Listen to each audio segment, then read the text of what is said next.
எங்க ஊர் ஏரியில தூண்டில போட்டு மீனை பிடிச்சி அந்த மீனை சுத்தம் பண்ணி அதை துண்டு துண்டா நறுக்கி அம்மி மணக்க மசாலா அரைச்சு அதை புளியோட சேர்த்து கரைச்சு எங்க பாட்டி மீன் குழம்பு வச்சாங்க. சூடா சாப்பிடும் போது இந்த மீன் குழம்பு அவ்வளவு அருமையா இருந்தது. இதை 2 நாள் வச்சிருந்து சாப்பிட்டா இப்ப இருக்க சுவையை விட சுவை இன்னும் அருமையாவே இருக்கும்.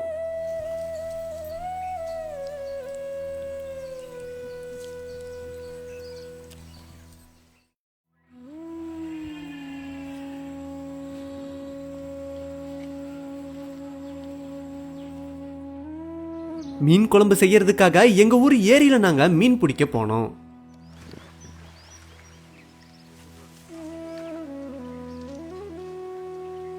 தூண்டில தயார் பண்ணி அதுல மண்புழுவை குத்தி அதை தண்ணியில தூக்கி போட்டு நாங்க மீன் பிடிக்க ஆரம்பிச்சோம். சின்னது பெருசுன்னு பல வகையான மீனை தூண்டில் போட்டு நாங்க பிடிச்சோம்.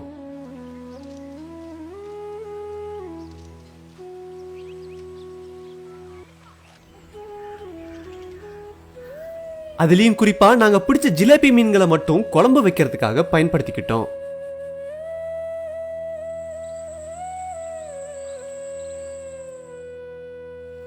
நாங்க பிடிச்ச ஜிலேபி மீன்லயே ஒரு 3 மீனை மட்டும் பெரிய மீனா பார்த்து குழம்பு வைக்கிறதுக்காக நாங்க பயன்படுத்திக்கிட்டோம்.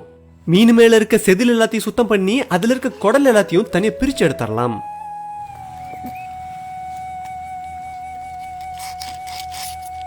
மீன் மேல இருக்க செதில் எல்லாத்தையும் சுத்தமா சுரண்டி எடுத்துட்டு குழம்புல போடுறதுக்கு தகுந்த மாதிரி துண்டு துண்டா வெட்டி எடுத்துக்கலாம்.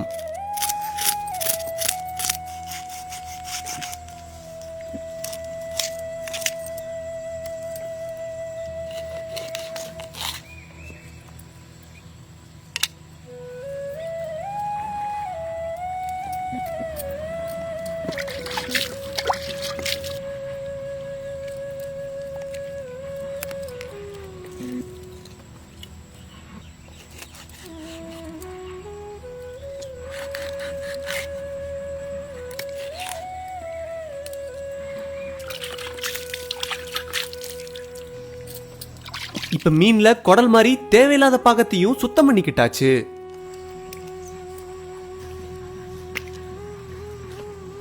மீன் குழம்பு வைக்கிறதுக்காக ஜிலேபி மீன் இப்ப தயாராயிடுச்சு.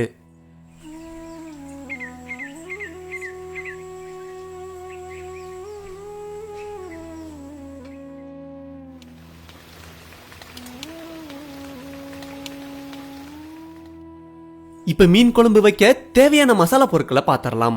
200 கிராம் புளி, வெந்தயம், 100 கிராம் சோளம், 25 வரமிளகாய், மிளகு சீரகம், 4 தக்காளி, கறிவேப்பிலை, வர கொத்தமல்லி, 200 கிராம் சின்ன வெங்காயம், 2 வெள்ளைப்பூண்டு, இஞ்சி, கொத்தமல்லி இலை.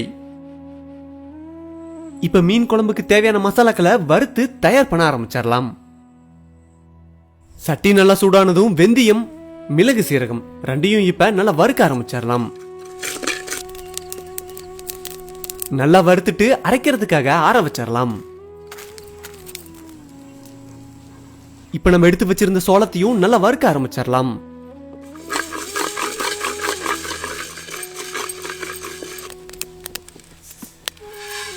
சோளத்தையும் இப்ப நல்லா வறுத்துக்கிட்டாச்சு.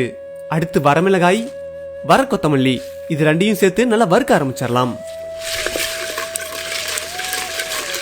நல்லா வறுத்தாச்சு. அரைக்கிறதுக்காக இதையும் ஆற வச்சிடலாம். இப்ப மீன் குழம்புக்காக அரைக்க வேண்டிய மசாலாக்களை அம்மியில வச்சு அரைக்க ஆரம்பிச்சிடலாம்.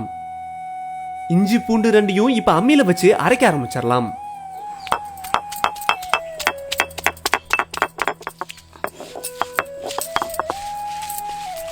இஞ்சி பூண்டை நல்லா அரைச்சுக்கிட்டாச்சு. இப்ப சின்ன வெங்காயத்தையும் சேர்த்து நல்லா அரைக்க ஆரம்பிச்சிடலாம்.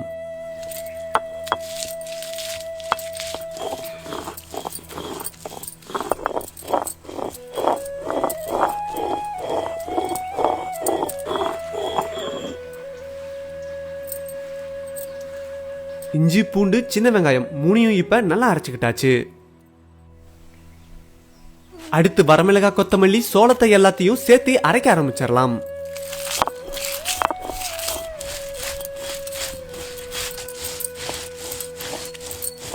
அந்த காலத்துல பொட்டுக்கடலைக்கு பதிலா சோளத்தையும் ஆரியத்தையும் தான் பயன்படுத்துவாங்களாம். அதனாலதான் எங்க பாட்டி வைக்கிற குழம்பு அவ்வளவு அருமையா இருக்கும்.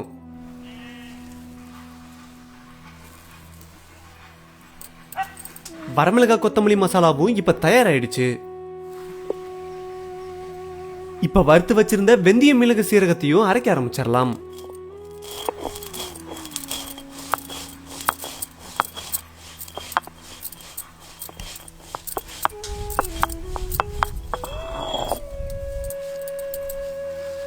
வெந்தய மிளகு சீரகத்தையும் அரைச்சு தயார் பண்ணிக்கிட்டாச்சு.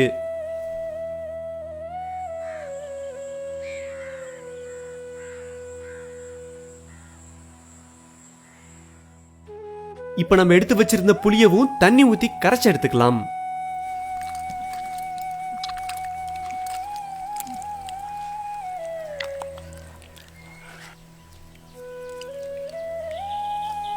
புளிய கரைச்சு எடுத்துட்டு அது கூடவே தக்காளியவும் அறுத்து சேர்த்துக்கலாம்.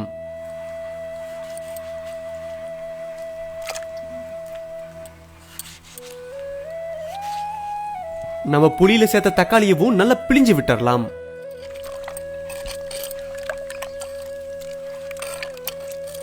இப்ப புளி கரைச்சலோட நம்ம அரைச்சு வச்சிருந்த வரமிளகாய் கொத்தமல்லி மசாலாவையும் சேர்த்துக்கலாம். அது கூடவே மஞ்சள், உப்பு ரெண்டையும் சேர்த்து இப்ப நல்லா கரைச்சு விட்டுறலாம்.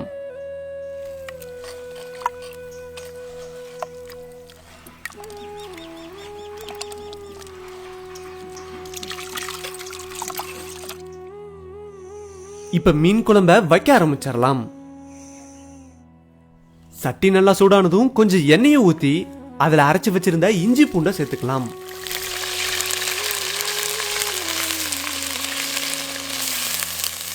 அடுத்து கொஞ்சம் கருவேப்பிலையை சேர்த்துடலாம்.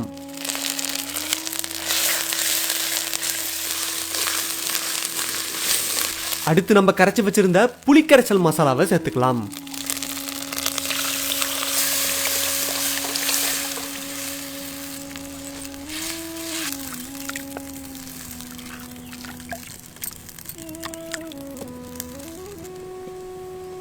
புளி மசாலா நல்லா கொதிக்க ஆரம்பிச்சதும் அரைச்சு வச்சிருந்த வெந்தய மிளகு சீரக மசாலாவையும் சேர்த்துக்கலாம்.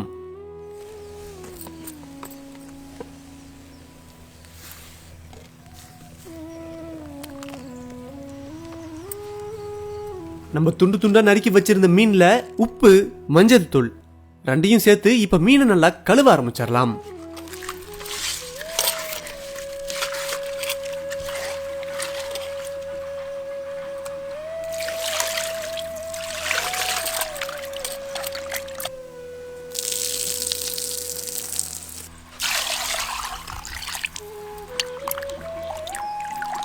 உப்பு மஞ்சள் சேர்த்து மீனை நல்லா கழுவியாச்சு.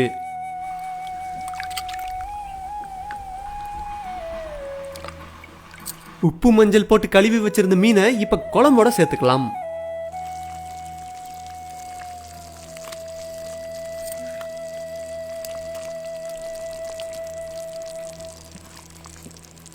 மீனை சேர்த்துட்டு ஒரு தடவை கிண்டி விட்டுறலாம். இதுக்கு மேல மீனை கிண்டவே கூடாது.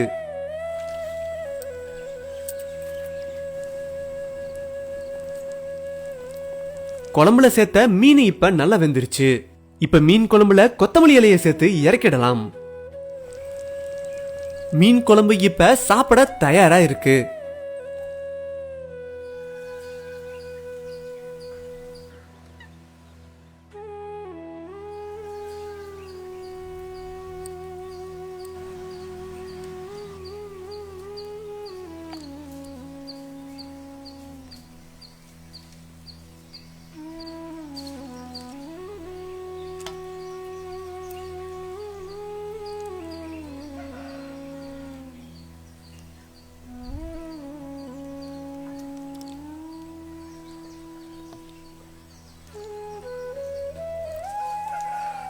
நாங்க தூண்டில் போட்டு பிடிச்ச மீனை குழம்பா வச்சு அதை இட்லியோட சேர்த்து சாப்பிட்டோம். மீன் குழம்பும் இட்லியும் அவ்வளவு அருமையா இருந்தது. மீனும் நல்லா பஞ்சு மாதிரி வெந்திருந்தது.